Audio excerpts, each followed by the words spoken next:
Magandang araw po, kaibigan. Saan sulok ka man sa mundo, magandang umaga, magandang tanghali, magandang gabi. Pag-usapan natin ngayon is about kalusugan. Sabi nila, kalusugan is wealth. Health is wealth.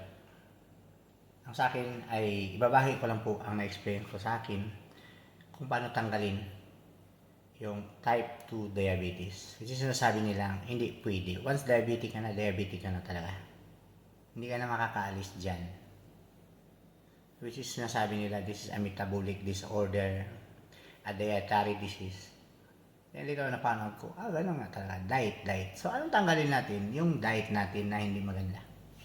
Actually, lately napanood ko lang, perfect yung katawan natin, pero we are putting something junky, rubbish, garbage inside. Dahil nga, everything is accessible, processed food,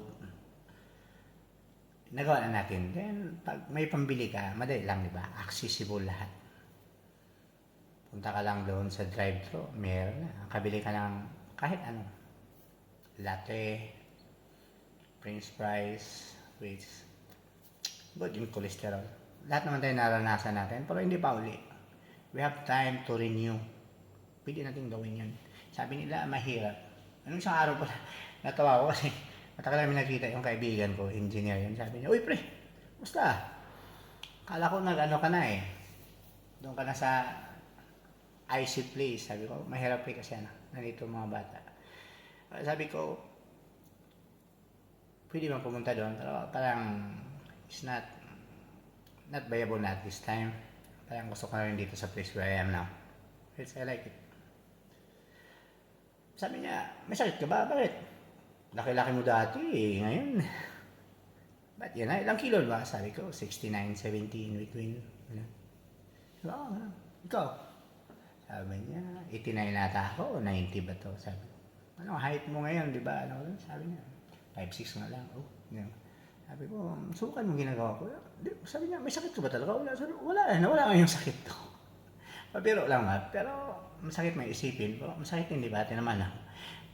Ano nangyari sa katawan? Ito kasi ang konsepto natin lahat. Hindi lang yung sa kultura natin.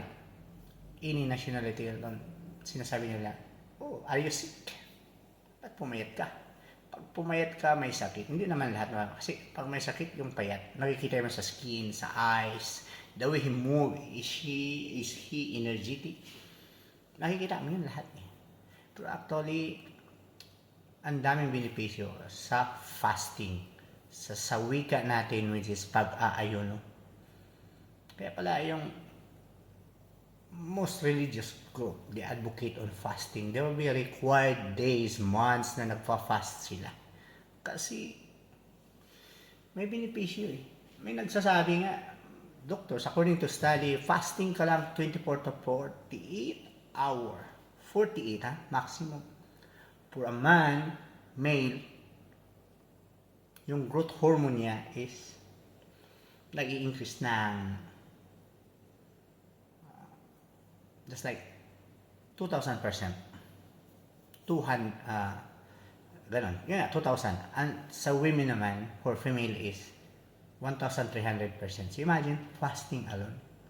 Then may iba pa ako nakikita na babasa lately na, growth hormone mo pag may edad ka na o hindi niya tatalab, natatangkad ka pa. Pero, ang ginagawa niya, what is inside your body, yung organ natin, nagre-regenerate dahil gumana yung growth hormone natin. Repair, collagen, nag-increase.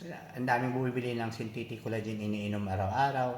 May kakilala ko, ang dami nun eh. Pero once pumasok yun, that is exogenous eh. From outside, not being, populated or produced by our own self, our body, our organ, our system. Iba pa rin yun. Pero masarap eh. Kaya maraming nag-advocate, gusto nila yon. Buy online, here and there, online, everything is instant. Kaya everything instant. Pagkain natin yan, napano out ko lately na, even me, I was a victim. But who makes you a victim? It's you yourself alone. Gusto ko lang ibahagi kasi ramdam ko to eh. Now I'm free. Yeah, just like for the past 4 or 5 months, I'm completely out of medication. Before, when my just like I experienced the weight of just like when I stayed in this country, umabot akong 90s. When I was in the previous country, umabot ako 103, 102. Yeah, food. But anyway, that time, bata pa ako eh. Okay lang yun.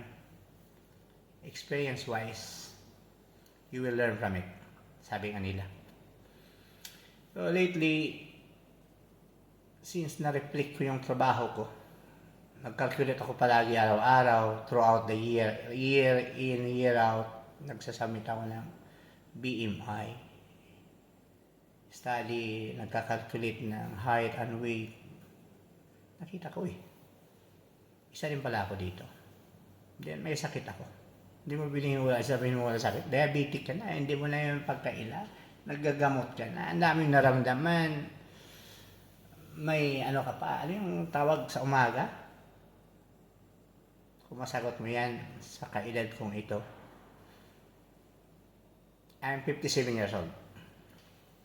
Pero, sa mga edad natin from 40s above, palagi na nakakaramdam dahil bloating, masasakit, you have to visit the toilet, and this oras ng araw o gabi, lalo sa umaga, may work ka, dami mong maramdaman, kasi nag-breakfast ka pa, nag-tea ka pa, may juice pa, anong mangyayari sa tummy mo? Your gut will be confused which one he has to digest first. So what you have to do, the solution is, visit. May tawag ka, hello, comfort room. Yan, which is kinda annoying, you know. Tapasok ka, na-disturb yung work. But ever since, for around more than 1 year now, I never experienced that. I never eat breakfast. So, to make it short, bigyan ko kayong idea paano magsimula. Simple lang. Try to avoid sugar. Try to avoid going to places. Yeah, party for social reason, kailangan natin yan. We have to. And we can prepare an invitation naman, di ba? Yung invitation, nakakahanda ka nun. I have to fast these days. Pero bago yan, schedule mo muna. Bago mag-fasting, lalo pa hindi ka sanay, prepare tayo. Parang aalis tayo sa gira. Kasi sa akin, kinoconsider ko na ito na gira. Although, before, hindi ko alam na ganito pala yung nangyari. You have to prepare. Kasi unang-una pag nagpa-fasting ka kaagad. Sakit ng ulo, gutom, asin. Gusto ko nang kain ulit. Pero siguro wala akong disiplina ba, walang self-control, pero kaya ko pala nung nangyari ko sa akin. So, ang ginawa ko ganun, una muna, no sugar, juices in the canteen, in the cafeteria, which is free. Nakahilera yan, kiwi, mango, ano pa yung iba dyan, may banana pa nga, may smoothie. Sorry, very common here is oranges. It's just lately, nung nagbasa, naghanap ako ng mga ano, yeah, fruits is good. Pero yung 8 ounce pala na orange yan, around 6 teaspoonful of sugar. And sugar we think is tasty, but actually it's the culprit of all. Especially about diabetes. Balik tayo, insulin. The more kakakain, the more tataas yung insulin. Protein, fats, which is ito atang tawag na miscommunication or maling haka-haka from the previous, I think, nabasa ko lang is mga journal, medical journal, nabasa ko lang na previously, like 70s like that, is fat is being avoided. But actually, lately, they found out that fat is good for our body. Kasi yung fats natin, once you eat it, and we have different type of fats. So, it's up to you to choose which one you like. Ang fats, hindi kailangan mawala ng katawan natin. Kasi, hindi siya nagkukos ng taba. It's the carb. What are those carbs? A lot. Nakahilira dyan.